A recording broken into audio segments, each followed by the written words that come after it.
Welcome to ANN debate time. నేను మీ లక్ష్మీనాగ్ నరహరి శెట్టి. ఆంధ్రప్రదేశ్ ఉప ముఖ్యమంత్రి జనసేన అధినేత పవన్ కళ్యాణ్పై ఓ పాస్టర్ చేసిన వ్యాఖ్యలు దేశవ్యాప్తంగా పెనుదుమారాన్ని రేపాయి. సనాతన ధర్మాన్ని గురించి మాట్లాడే పవన్ కళ్యాణ్ని ముక్కలు ముక్కలుగా నరకాలని ఆ పాస్టర్ తన ప్రసంగంలో తెలిపాడు. అంతేకాదు, సనాతన ధర్మాన్ని నమ్మడం అంటే అక్కని చెల్లిని భార్యని అమ్మటమేనని కొత్త నిర్వచనం చెప్పాడు ఈ ప్రబుద్ధుడు. సనాతన ధర్మంపై పవన్ కళ్యాణ్పై చేసిన వ్యాఖ్యల నేపథ్యంలో కాకినాడ జిల్లా పిఠాపురం ప్రాంతానికి చెందిన ఒక చర్చి పాస్టర్ పవన్పై తీవ్రమైన హెచ్చరికలు జారీ చేశాడు. పవన్ కళ్యాణ్ను ముక్కలు చేసిన తప్పు లేదన్నాడు.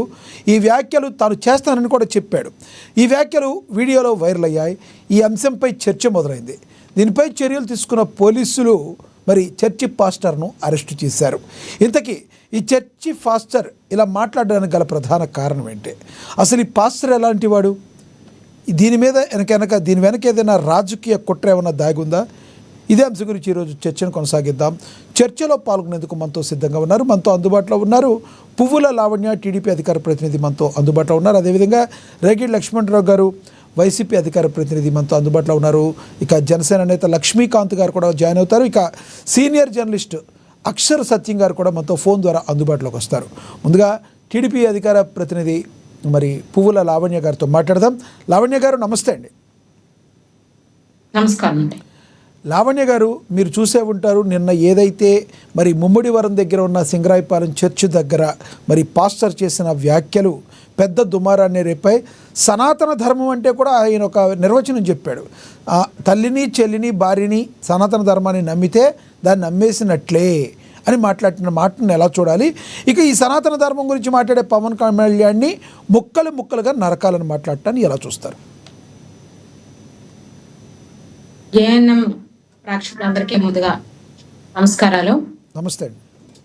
అయితే మొన్న జరిగినటువంటి ఏదైతే పాస్టర్ చర్చిలో అనుచిత వ్యాఖ్యలు చేశాడో దాన్ని మేము తీవ్రంగా ఖండిస్తున్నాము. అతనికి ఖచ్చితంగా శిక్ష పడేలా చేస్తాం. అంటే సనాతన ధర్మం అనేది ప్రతి ఒక్క హిందువుడికి సంబంధించింది. ఏదైతే ఇప్పటి లోకంలో సనాతన ధర్మం పూర్తిగా కనుమరుగవుతున్న రోజుల్లో పవన్ కళ్యాణ్ లాంటి వ్యక్తి హిందూ ధర్మాన్ని కాపాడడానికి, హిందువుల యొక్క గౌరవాన్ని పెంచడానికి, వాళ్ళ ఆత్మ గౌరవాన్ని కాపాడడానికి, సనాతన ధర్మాన్ని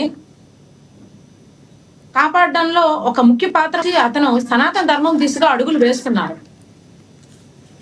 ఇప్పుడు ఈ చర్చిలో ఈ పాస్టర్ ఎవరైతే ఉన్నారో, పాస్టర్ అనే వాళ్ళు ఏం చేయాలండి? చర్చిలో ఒకప్పుడు యేసుక్రీస్తు ఏం చెప్పారు బైబిల్లో? ధర్మంగా ఉండాలి, కరుణ, జాలి, దయ కలిగి ఉండాలి, అందరినీ సమానంగా చూడాలి అనే విధంగానే యేసుక్రీస్తు గారు కూడా బైబిల్లో చెప్పారు. చర్చిలో అటువంటి ఒక క్రిస్టియన్స్ కి ఒక పవిత్ర స్థలమైన ఒక చర్చిలో పాస్టర్ ఏం మాట్లాడారండి?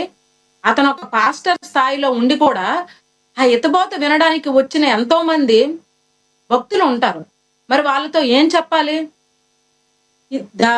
కరుణ, జాలి, దయ కలిగి ఉండాలి, ఇతరుల పట్ల మనం కరుణతో ఉండాలి, అందరినీ సహాయం చేసే మార్గంలో ఉండాలని బోధించాలి. అతను అక్కడ చెప్పింది ఏంటి? ఒక హింసపరమైన ఒక కుట్రకి దారి తీసే చర్యలు పాల్పడే విధంగా జనాల్ని రెచ్చగొడుతున్నట్టుగానే కనిపిస్తుంది. అతను ఒక పాస్టర్ స్థానంలో ఉండి కూడా ఒక కుల విద్వేషాలు, ప్రజల మధ్యన చిచ్చు పెట్టి, ప్రజల మధ్య ఒక ద్వేషపూరితమైన హింసకు గురి చేసే విధంగా అతను మాట్లాడటం జరిగింది. ఇటువంటి పాస్టర్ పదవిలో లేకుండా తొలగించాలని మేము డిమాండ్ చేస్తున్నామండి.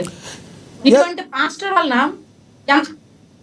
ఎంతో మంది అక్కడ ఆ విధంగా వచ్చినటువంటి భక్తులు గాని, బయట విన్నటువంటి వాళ్ళు గాని కులం పరంగా విద్వేషాలు చెలరేగి మనుషుల మధ్య విభేదాలు ఏర్పడి ఇది హిందూ ధర్మం మీద చాలా తీవ్ర ప్రభావం చూపుతుంది.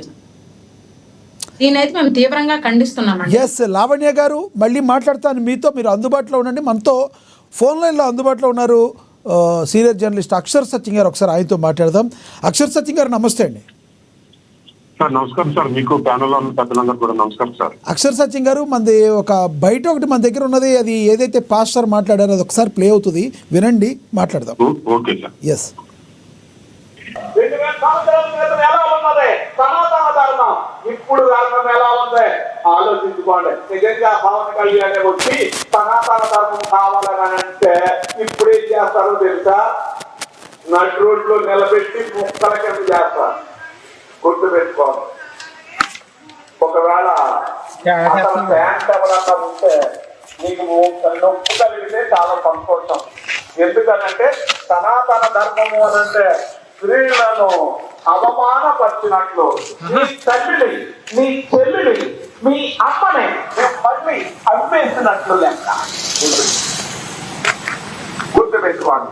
ఎవడైనా తల్లిని, ఎవడైనా చెల్లిని, ఎవడైనా అమ్మని ప్రేమించేవాడైతే సనాతన ధర్మం గురించి ఆలోచించిన వాడు తల గొంతుగా బయటికి లాగాలి, వాక్యములోనికి వెళ్ళాలి. మరి రైట్, మీరు వినే ఉంటారు. ఇప్పుడు వాక్యంలోనికి వద్దామని చెప్పి తర్వాత వాక్యం అయితే చెప్పారు. వాక్యానికంటే చెప్పడానికి బిఫోర్ ఆయన మాట్లాడిన మాటలు, ఈయన పాస్టర్ మాట్లాడిన మాటలు ఇవి ఏమంటారు మీరు? సార్ అది ఆయన వాక్యంలోకి వద్దామని అంటే ముందుది సొంత కవిత్వం అన్నమాట, పైత్యం, మతోన్మాదం. అది కూడా ఎక్కడో 4 గోడల మధ్య నలుగురికి వినిపించకుండా ఇంకో మనం ఇలా చేద్దాం, పవన్ కళ్యాణ్ చెప్పేద్దాం అని అంటాలే. బహిరంగంగా మైకులో చెప్తూ పవన్ కళ్యాణ్ చంపేస్తున్నాం అంటే అతనిలో మతోన్మాదం ఎంత పిచ్చి పెరిగిపోయిందో ఈ సమాజం అర్థం చేసుకోవాలి. దాని వెనకాల ఎవరున్నారో, ఏ రాజకీయ పార్టీలు ఉన్నాయి, ఏ మతోన్మాద సంస్థలు ఉన్నాయి అనేది విచారణ చేసి నిజాలు నిగ్గు తేల్చి ఆ మతోన్మాదికి బహిరంగ శిక్ష వేసే విధంగా ఏర్పాట్లు, చట్టాల్లో మార్పు తీసుకొస్తే తప్ప ఈ కుల చిచ్చులు, మత చిచ్చులు పేటరేగిపోతూనే ఉంటాయి సార్. ధర్మానికి అధర్మానికి తేడా తెలియని వ్యక్తి పాస్టర్ గా ఉండడం చాలా దురదృష్టం అనుకుంటున్నాం. అది పాస్టర్ అవనా, ఒక హిందూ మత పూజారైనా, ఏ కుల గురువు అయినా, మత పెద్ద అయినా, మత పెద్ద ఏమంటాడంటే వాళ్ళ బాధ్యత ఏంటంటే ఇదిగో ఇది ధర్మం, నువ్వు పక్కోడికి మంచిగా చూసుకోవడం, పక్కోడి పట్ల కరుణ చూపడం ధర్మం. నువ్వు పక్కోడిని మీరు హింసిస్తే లేదా బాధ పెడితే అది అధర్మం. అది చెప్పడం వరకునే అది బాధ్యత. ఆ తర్వాత మనిషి ఎలా నిర్ణయించుకుంటాడు, ఎలా నడుచుకుంటాడు అనేది వాడి కర్మది. ఒక్కటి అంతే అక్షర తప్ప సత్యం